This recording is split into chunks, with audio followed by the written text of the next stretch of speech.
dipuji, disunahkan, artinya akan diberi pahala kalau dikerjakan. Begitu. Ada Imam Syafi'i mengatakan wa karahtu hada. Aku tidak menyenangi ini, misalnya. Nah, kok enggak menyebut Rasulullah tidak menyenangi ini? Tuh. Beda sama zaman sekarang. Kenapa itu? Karena imam-imam dulu ngerti yang dia bicarakan itu adalah hasil kesimpulan. Terhadap apa? Setelah membaca sunnah. Maka namanya kesimpulan bisa salah, bisa benar. Maka para imam-imam dulu bilangnya indana. Kalau Imam Abu Hanifah inda ashabina, tuh ngajak-ngajak lagi beliau. Menurut teman-teman kami, nggak bilang indana menurut saya, enggak. Karena apa? Dia didiskusi kayak begini, ngobrol, gimana. Ya, akhirnya setuju, wah pemahamannya betul. Maka menurut inda ashabina, menurut apa? Menurut teman-teman kami. Jadi muridnya pun diajak. Menurut hasil diskusi kami, gitu. Hasil diskusi kami, perbuatan ini adalah terpuji atau akan dapat pahala. Kata Imam Syafi'i, indana menurut kami. Setelah meneliti, kaji hadis-hadis Quran dan sebagainya, ya, dalil-dalil berbagai kemungkinan dalil yang banyak, ya, di antara Al-Quran, Sunnah, Ijma, Qiyas dan seterusnya. Maka ini mustahab. Ini terpuji atau dapat pahala ketika dikerjakan. Nah, beda sama yang sekarang. Apa-apa ini sunnah, ini bid'ah. Nah, kalau bilang ini sunnah, berarti seakan-akan saya dengar dari Rasulullah bilang, Rasulullah itu mengata ke saya, ini sunnah. Oh, gitu. Padahal dia nggak dengar dari Rasulullah. Dari mana dia bilang sunnah? Berdasarkan bacaan saya. Akhirnya berdasarkan pemahaman saya. Nah, pemahaman kamu bilangnya sunnah. Nah, itu bisa jatuh kepada dusta. Padahal Rasulullah SAW, saya nggak maksudin begitu tuh nanti, nah, gitu kan? Berarti kamu mengklaim. Nah, dulu yang tidak dilakukan oleh para ulama, sekarang justru bangga-bangga, ya. Atau yang semuanya dinilai bid'ah, ini bid'ah. Berarti seakan-akan saya dengar dari Rasulullah mengatakan ini bid'ah. Maka tegas. Padahal enggak mungkin Rasulullah bilang ke dia. Dari mana itu? Berarti dari pemikiran dia. Bahaya, ya. Pemikiran dia dijadikan hukum, maksa orang lagi. Nah, ini masuknya dusta nanti. Jadi para imam yang ngerti hukum itu menghindar bilang itu, tapi anak muda sekarang malah bangga-bangga dimasukin ke YouTube bahwa dia itu adalah sunnah, ya, ahli sunnah, ustadz sunnah dan sebagainya. Nah, ini bahaya, ya, perlu diingatkan.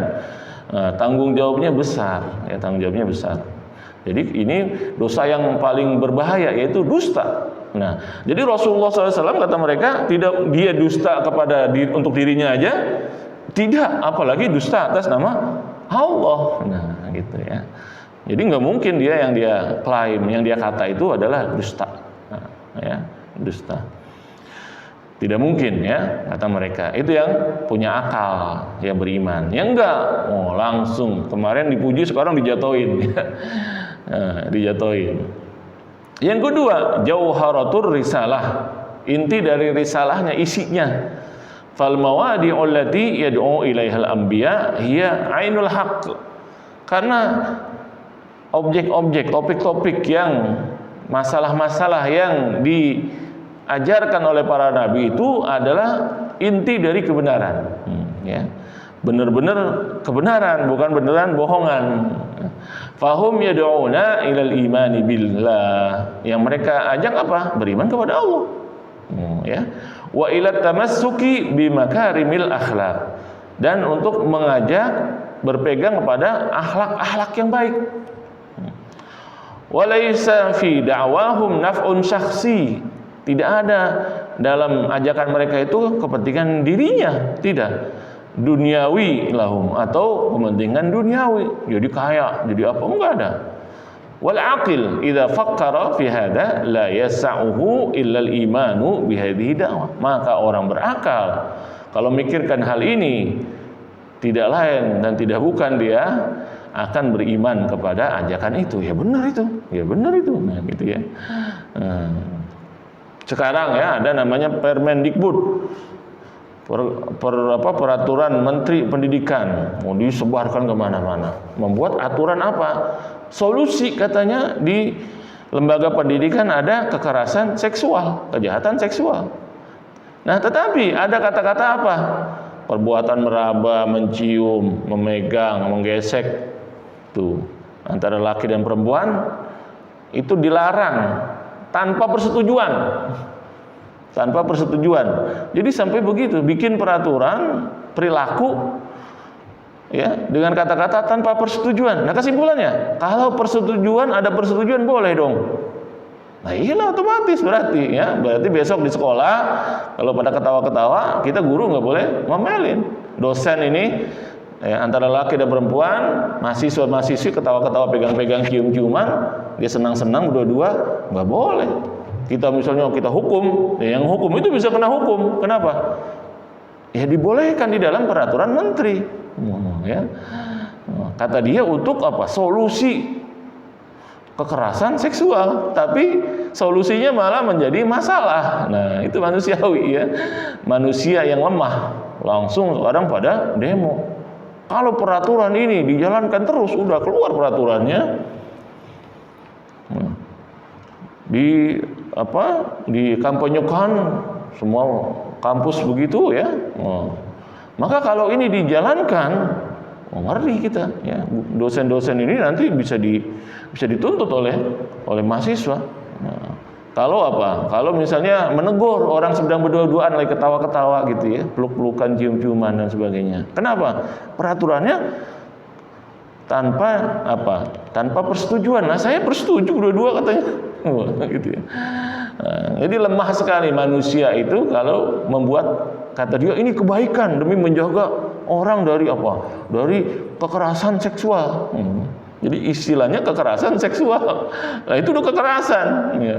Kalau anak orang nanti hamil, siapa yang tanggung jawab? Ya. Padahal senang sama senang, ya, hancur masa depannya. Gara-gara apa? Gara-gara kita tidak bisa menindak dia. Tidak bisa melarang dia berdua-duaan, tidak bisa dia melarang dia mesra-mesraan. Nah, ya. Jadi tidak ada larangan lagi. Nah, ya. Nah, ini sekarang lagi diperjuangkan supaya dicabut lagi itu peraturan itu. Bahaya ini ya. Ini jadi sumber amoralitas ini nanti di lembaga pendidikan. Ya. Lakin ya, nah itu bedanya manusia dengan nabi-nabi. Nabi-nabi yang diajarkan pasti benar. Akhlak yang diajarkan pasti benar ya. Beda sama manusia. Lakin ma kullun nas ala hadhihi darajah min ad-dzaka. Tetapi manusia tidak semuanya sepintar itu. Ya. Kelasnya kelas yang kita bayar mahal jadi menteri, para profesor-profesor salah bikin peraturan ya. Nah, maka ketika mendengar Nabi berbicara seperti itu, ada juga orang-orang yang nggak pintar, yang bodoh, ya. Bihaitsu ya'rifuna sidqal anbiya min siratihim wa jauhari da'watihim. Yaitu mereka kalau pintar itu tahu kebenaran nabi-nabi dan dari mana? Dari kehidupannya dan dari inti dakwahnya. Oh benar ini, kita perjuangkan ini. Ya, bukan malah dicari gara-gara, dicari cara supaya menghindar dari kata-kata perzinahan, tidak ada misalnya kan. Nah, itu karena menghindar dari apa? Dari ajaran larangan Nabi, wala taqrabuz zina, jangan dekati zina. Nah, yang diganti dengan apa sekarang? Kekerasan seksual. Nah, ya. Tapi membiarkan zina, aneh manusia ya. Nah, itu namanya kurang pintar bisa-bisa ini ya kalau masuk ke sini. Walidzalika ayyadallahu al-anbiya bil mu'jizat liyuqimal hujjata 'alal khalqi. Maka karena itu bagi orang-orang seperti ini Allah membantu menambahkan pertolongan bagi nabi-nabi dengan mukjizat sehingga bisa menunjukkan hujjah kepada manusia. Wala yubqiya lahum 'udhran, dan tidak ada lagi alasan. Lianna zuhural mu'jizati ala yadin nabi qaimun maqama qaulillahi ta'ala sadaqa 'abdi fima yuballighu anni. Karena mukjizat mukjizat yang diberikan oleh Allah ditampilkan melalui nabinya, itu sama seperti pernyataan Allah bahwa hambaku ini benar dan apa yang dia sampaikan adalah benar. Nah, gitu ya. Nah, jadi demikian juga nanti para wali-wali ya begitu. Ada apa? Ada tujuannya kalau ditampilkan supaya orang, oh berarti ajaran Islam ini benar. Apa? Orang biasa aja aneh-aneh ya. Kalau udah orang soleh itu doanya langsung kabul. Ada ya kelihatan keanehan keagungannya. Untuk apa? Untuk membantu orang-orang yang lemah tadi supaya jadi percaya sama agama, bukan untuk gaya-gaya ya atau diklaim-klaim. Nah, itu kata Imam Ghazali, di antara bahaya nanti su'ul khotimah itu apa? Ada orang yang mengklaim sebagai wali. Ya. Jadi hati-hati ya, jangan gampang bilang wali. Nanti apa? Su'ul khotimah. Sama seperti ngaku sebagai nabi, bahaya ya. Ini nggak boleh diklaim-klaim ya. Pamahiyal mu'jizah, maka apa itu mukjizat? Wa masyurutuha allati tumayyizuha an ghairiha minal a'malil gharibah. Jadi apa syurutnya dan apa yang membedakan dari perbuatan-perbuatan yang aneh lagi yang dikerjakan oleh sebagian manusia? Seperti apa? Seperti tukang sulap ya, seperti tukang sihir. Ada yang orang kasih batu begini, dibaca-bacain, tiba-tiba bletuk, ada batu lagi datang. Katanya ini ada batu apa datang. Nah, itu bagaimana tuh? Itu kan aneh juga dia. Ya, batu diambil dari mana? Ya, tanah. Nanti ketika ditaruh di air, tiba-tiba ada datang lagi batu dari tanah ini, yang dari sana gitu kan, batu-batu yang berharga. Wah, ini bagaimana nih? Wah, itu jin itu ya, pakai jin.